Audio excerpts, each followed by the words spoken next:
نحمدہ ونصلی علی رسولہ الکریم، اما بعد، السلام علیکم ورحمۃ اللہ وبرکاتہ۔ رمضان المبارک میں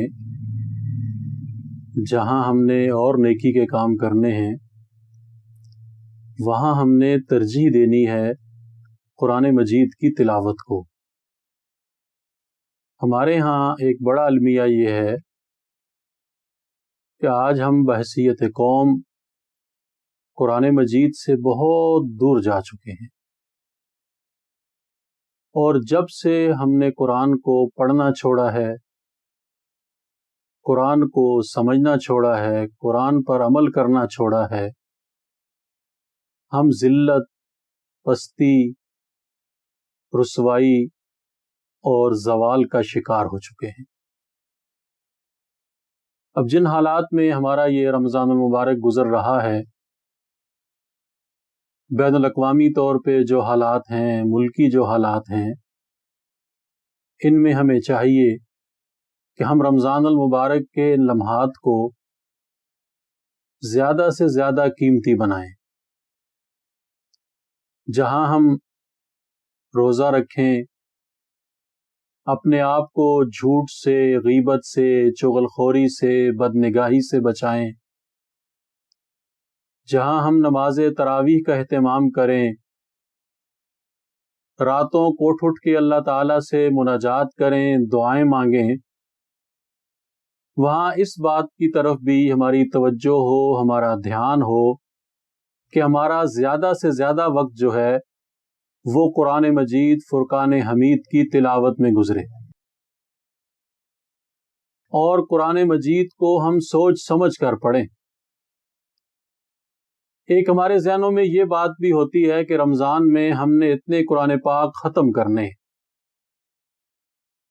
اس سوچ کو ہم ترک کر دیں، اس سوچ کو ہم چھوڑ دیں۔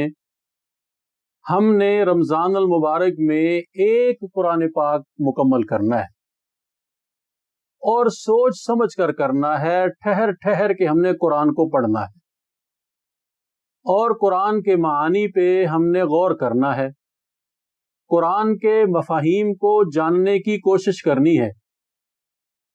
قرآن ہمیں کہتا کیا ہے، قرآن کا تقاضا کیا ہے، قرآن ہم سے چاہتا کیا ہے، اس پہ ہمیں سوچنا چاہیے۔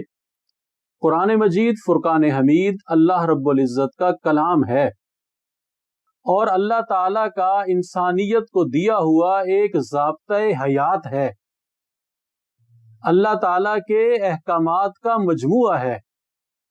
تو اسے ہم اس تناظر میں سوچ کر پڑھیں، سمجھ کر پڑھیں کہ یہ اللہ کا کلام ہے، یہ اللہ کی کتاب ہے، یہ اللہ کے احکامات کا مجموعہ ہے، یہ کوئی عام کتاب نہیں ہے، یہ کوئی قصوں کہانیوں کی کتاب نہیں ہے، یہ کوئی لطائف کا مجموعہ نہیں ہے، یہ اللہ کا کلام ہے۔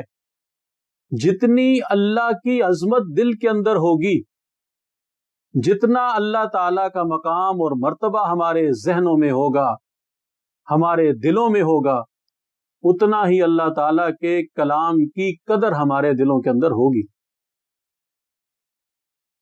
آج ہمارے ہاں یہ بہت بڑی مصیبت بن گئی ہے کہ ہم قرآن پاک کا احترام نہیں کرتے۔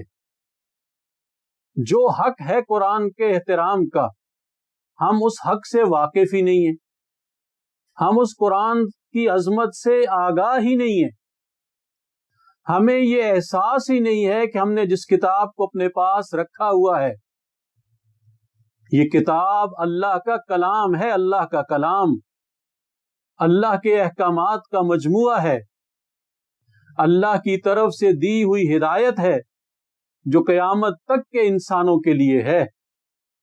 اس لیے رمضان المبارک میں ہم قرآن پاک کی تلاوت کا اہتمام کریں، اور اپنا زیادہ وقت قرآن مجید کو پڑھنے میں صرف کریں۔ تو اگر ہم قرآن پاک کو اللہ رب العزت کا کلام سمجھ کر پڑھیں گے، اس کی عظمت، اس کی ہیبت، اس کی عقیدت، اس کا احترام ہمارے دل کے اندر ہوگا، تو قرآن پاک کا جو نور ہے، قرآن پاک کی جو معرفت ہے، وہ ہمیں نصیب ہوگی۔ اللہ رب العزت ہمیں زیادہ سے زیادہ قرآن پاک کی تلاوت کرنے کی توفیق عطا فرمائیں، آمین۔